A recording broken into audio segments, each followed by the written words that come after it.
A giant talking head with a robot companion, a nerdy smart blue ranger, a red ranger who does martial arts with a red dragon Zord, a yellow tiger Zord, a local froyo shop called Ernie's, even using the classic 90s freeze framed in most episodes. We're unbeatable. This is where a lot of people instantly put Megaforce into a negative category. Really? Is it nostalgia driven to the point it's just pandering, or do we consider it Easter eggs or a tribute to Mighty Morphin Power Rangers? Or is it just trying way too hard to copy that lightning in a bottle from the 90s? If you want to hate it, all those little details are just fuel for the fire. But the promotion on the season definitely didn't do it any favors. The legendary battle was known pretty early on, and everybody was more focused on getting to that point than just enjoying the journey with this new team of Rangers. Saban even trademarked the name Megaforce and Super Megaforce back during Samurai in 2011, but it was outed that they were going to use two different Sentai seasons to make one storyline, and they didn't really align. Oh, you gotta be kidding me. Disappointed with the legendary battle, people locked this season away, put it on the bottom of their list to never watch again. And the seasons even went out of print on DVD. It only recently came up on YouTube for people to watch, and it's put Megaforce dead last on most people's lists of favorite seasons. Oh, come on. And there hasn't been any way to dispute this. But I decided to take this on and be brave. You can do this. Without any bias or anything, I just want to give it a fair shot and see, is Megaforce really as bad as people say it is? Of course, before this season, Saban had bought Power Rangers back from Disney. We had Samurai and Super Samurai. They were definitely trying to appeal to the younger audience, back to those kids, that same age group that they were kind of going after in the 90s, which when you're coming up on a 20th anniversary season, it seems a little contradictory to all the fans who are tuning in to see this after all these years, and they're going back to being very, very kid-oriented. But not just pandering to children, but the Neo-Saban era brought back a lot of things from the 90s, like terrible editing choices. One of the great examples of this bad editing choice can be seen in just the third episode, Going Viral. We see the Rangers defeating the monster with their Megaforce blaster. Noah goes over to save a bunch of civilians. Then we cut to the monsters at their base, sending down the Zombats to make the monster grow. We cut to a commercial. We go back to that same exact shot with a little bit of editing changes of them defeating the monster with the Megaforce blaster. And then they get their Zords and they have a Zord battle. When I was watching this, I seriously stopped and thought, was I blanking out? What just happened? Because I thought I just saw this and I rewound it, and it just made no sense why they did that. They could have definitely just had the monster grow off in the distance. The Rangers are helping the civilians look over and say, oh, let's call on the Megazord, and that's it. But this happens all the time in Megaforce, where they cut to a commercial, they come back with the same exact last 5-10 seconds of the episode they just showed, but the dialogue's completely different, and it just is very odd and doesn't feel right, because it makes it seem like what's going on in this universe that we're having different lines at the same time. And that can be editing choices, but it might also be more towards the bad writing that was going on. Now, a lot of critics say that there's really awful writing in Megaforce, and I have to say there's some questionable choices in it. Well, what's this Ranger deal? Who are they? Are you some kind of superhero? No one in the city knows who the Power Rangers are? Aliens? You gotta be kidding me. Aliens have been coming to Earth since 1993, and they almost took over the planet in 1998 during Countdown to Destruction. Now, most of those events took place in Angel Grove, California. This season takes place in Harwood County, California. It's hard to believe people wouldn't know who the Power Rangers are, especially leading into a 20th anniversary of Power Rangers. It seems like an odd choice to me. Does it ruin the show? No, it doesn't, but it's just sort of a matter of opinion. I think it seems like a childish mistake to me for a company to buy back a franchise and then just kind of say, oh, this season no one knows who Power Rangers are. It's very weird.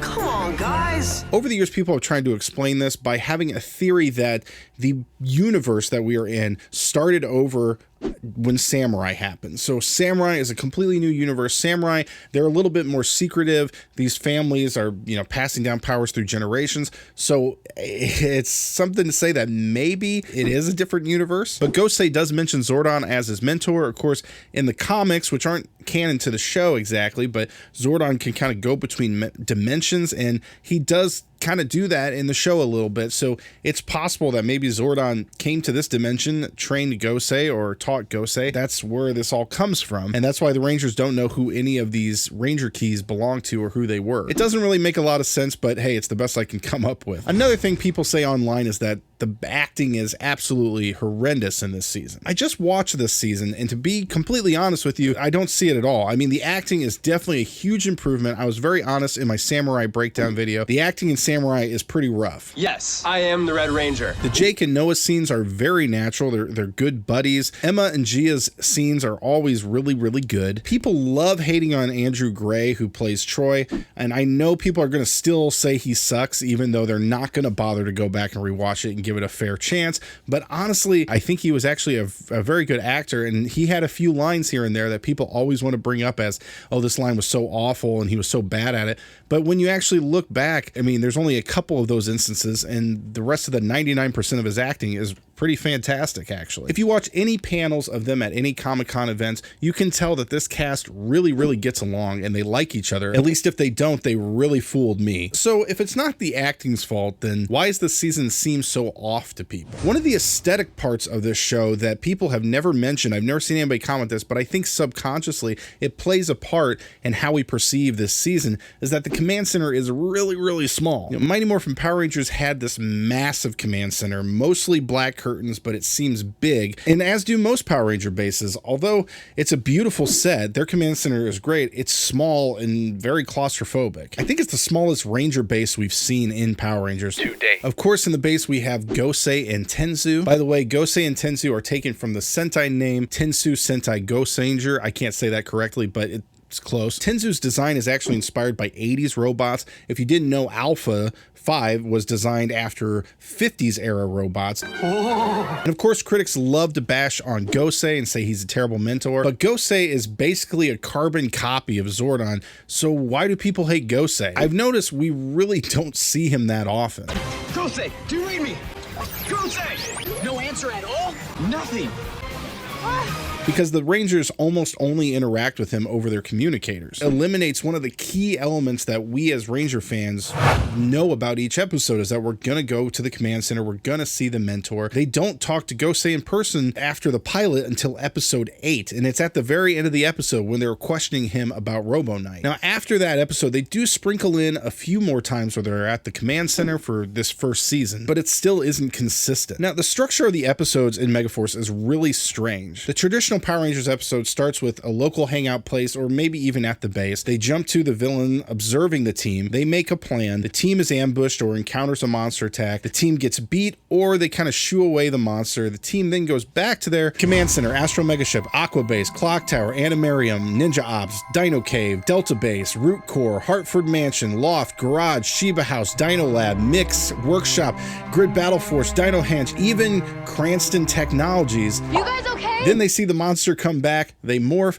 they have the battle with the Zord fight, and then they end it by going back to the base or going back to the local hangout place. There's the episode. But Megaforce doesn't even come close to this structure in a majority of its episodes. Episode 5 is a great example of how different and weird their structure is. We have a staple storyline in Power Rangers, best friends getting hit with a spell or poison, and they hate each other, and then they have to break the spell, defeat the monster. This episode starts with Gia and Emma biking through the woods, taking a picture of a rare flower. Gosei calls them on their morphers. Then we get the theme song. The Rangers are already morphed and they go into a battle with Vrax. The Rangers unmorph. Emma and Gia head out to print their pictures. The villain, we see a scene at their base. We meet the monster du jour, whose venom can make men serve her and women hate each other, saying she'll start with the female Rangers. Back to the mall, Gia and Emma print the photos. The monster comes and poisons them, and then they start fighting. Then we cut to Jake and Noah in the computer lab at the school. A monster attacks the people playing soccer outside. Jake and Noah go and have a fight scene with the monster. They are then poisoned or stunned. I can't move! Me neither. Then Gia and Emma and Troy show up. Morph. Troy is poisoned. Gia and Emma struggle because they are arguing. And then the monster takes the boys and has them serve her. Then Gia and Emma are tracking them through the woods while arguing. Emma finds the boys, gets tied up. Gia jumps in, starts to fight the monster. The boys keep reminding them, hey, you're best friends. Don't, you need to work together. Then we hear a voiceover from Gosei saying love can defeat all spells. The girls break the spell, defeat the monster. Boys come to talk to them. Then we have another monster-based scene. The boys morph. We have a Zord battle. We cut cut to Ernie's brain freeze. The team has a good ending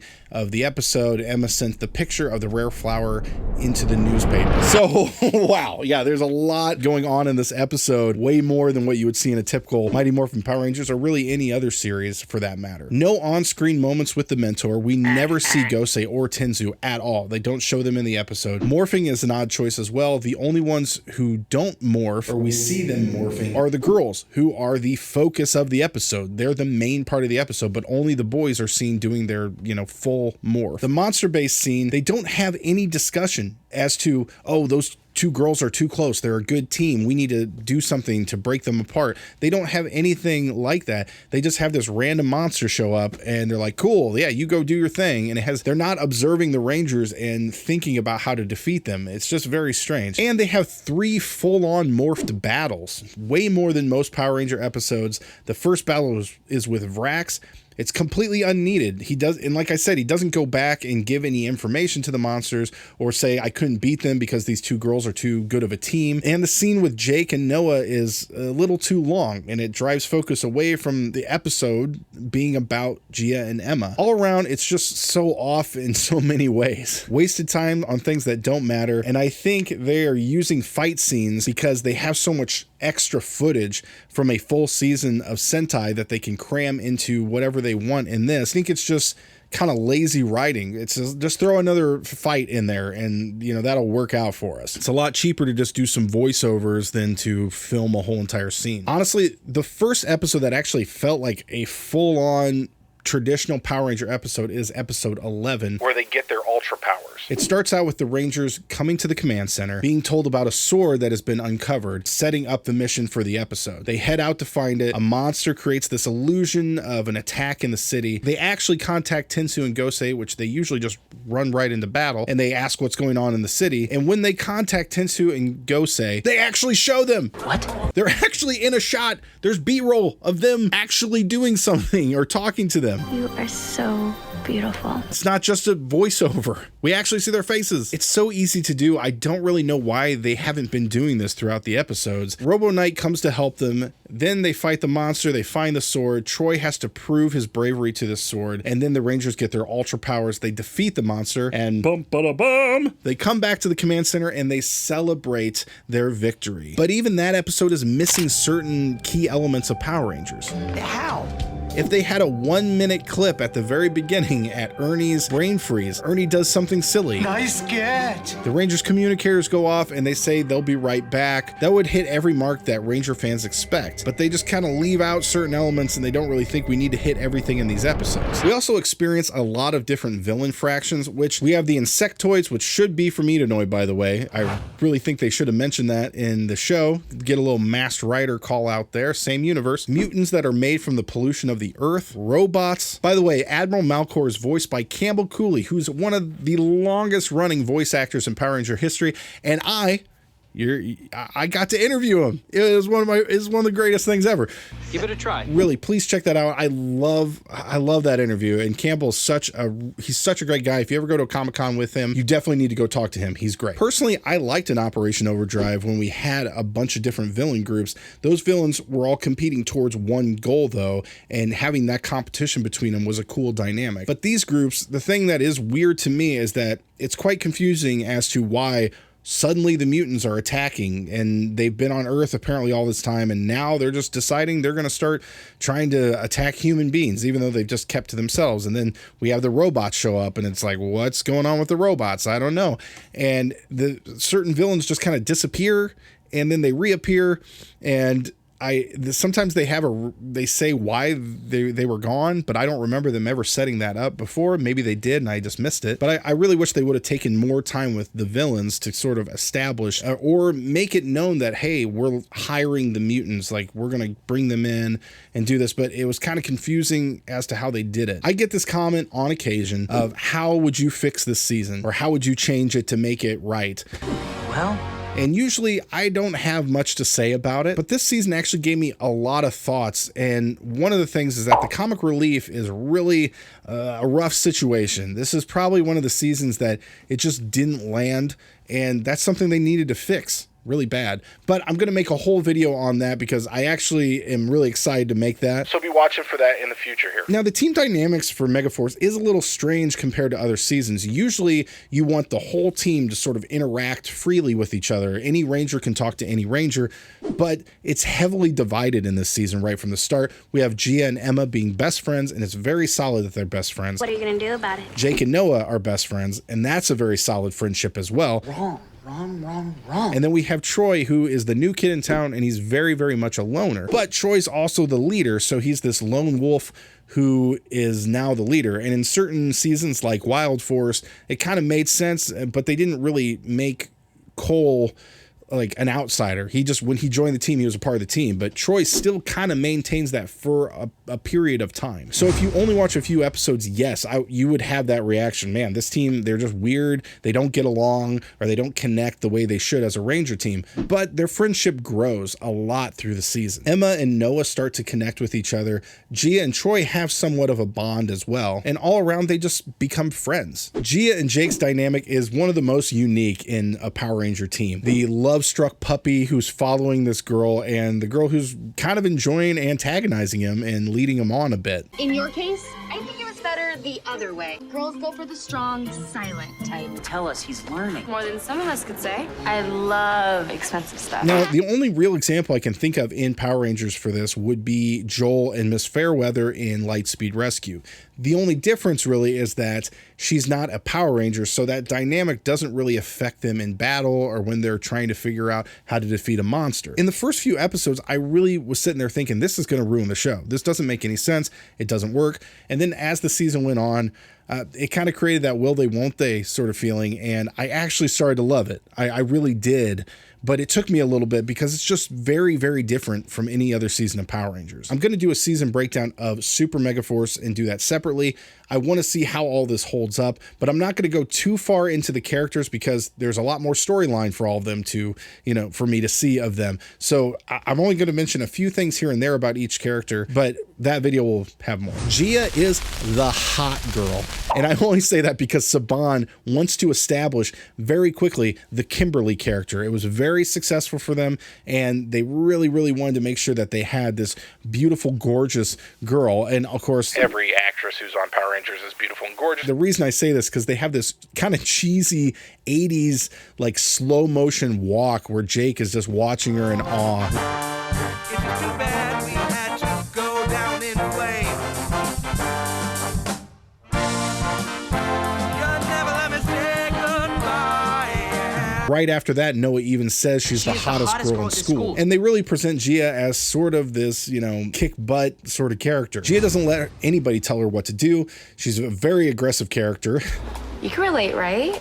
She's a very aggressive character. And even with all the hate towards Megaforce, the actress seems to just kind of get a pass from fans. People really like her, and she's in all these extra fan films and different things like that. And people just kind of welcome her in. So it's interesting that so many people dislike Megaforce, but yet they're cool with her.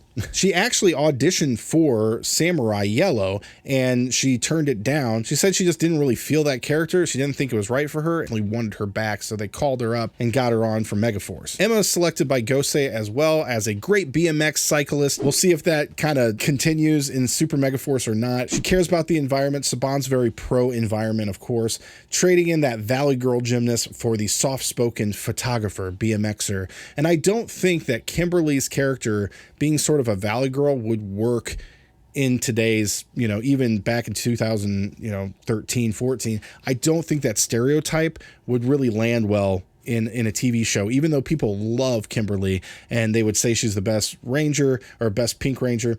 I don't think it would work. So I think this sort of shift worked pretty well, and it's probably the right thing to do. She said that she auditioned for Yellow for 3 months, and then they eventually switched her to Pink. But those are our two lovely ladies of the group. Female. Now, Noah is the nerd, of course, and definitely a homage to Billy's character. We've seen many types of nerds in Power Rangers, but Noah is probably the closest sort of personality to Billy there is. And I definitely want to do a video talking about the different nerds or smart people in Power Rangers because they all have kind of a different take as the years go on. It's interesting. But the main difference in Noah is that he can actually talk some oh, sorry. I got to keep this family friendly. Let's throw some cold water on his head. I actually got this from Sodium 285's channel, where he was talking about Megaforce, and he brought up the fact that Noah is different than Billy because he can talk back. He rags on Jake a lot and probably has more awareness than like the 90s counterpart did. You look worried. Why? You'll scare everyone. Your move.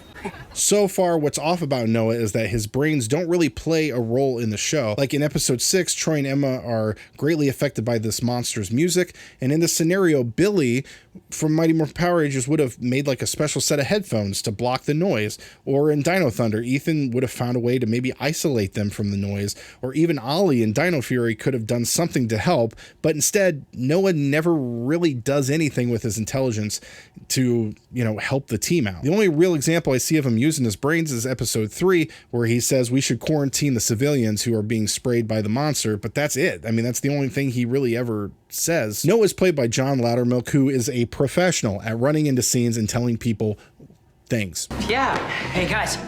You want to see something funny? Bro! There's a keg of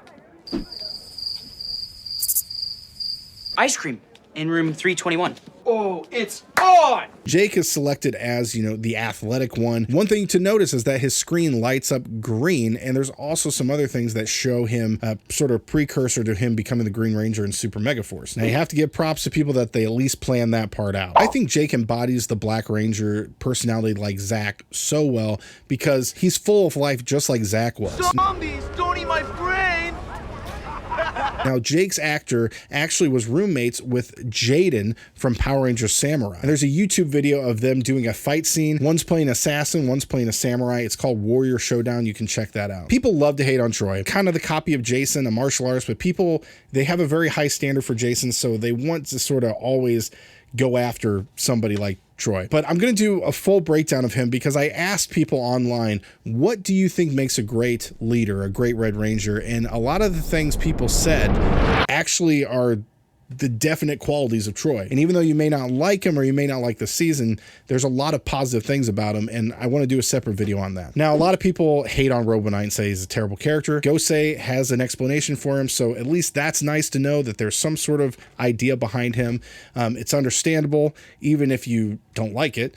It serves the story well. A lot of people say he's a mindless robot and has no personality. Of course, he's a robot. He has a little bit of character development. He starts out with the Rangers kind of trying to prove themselves to him that they're here to protect the Earth, and he becomes a really good part of their team. And I personally think, he's a good character. He may not be your favorite character, but I think that he does a pretty good job. I know he's not as lively as Steel in Beast Morphers, but he's an actual robot. Steel's like half human. And the Robo Knight footage is very rigid, so you can't really expect him to be this fun, crazy guy. So I think the footage did a lot to him. In episode 18, I think they used Robo Knight in a very clever way. He sees a little girl get hurt, and then the mom comes and comforts her, and he goes around asking all the Power Rangers questions about this, and, why do humans do this sort of thing? And I think that was actually a clever way of doing it. If they could have had maybe 2 or 3 episodes like that, I think it would have been a little bit better. Overall, I think Megaforce as a season on its own is really not as bad as people treat it.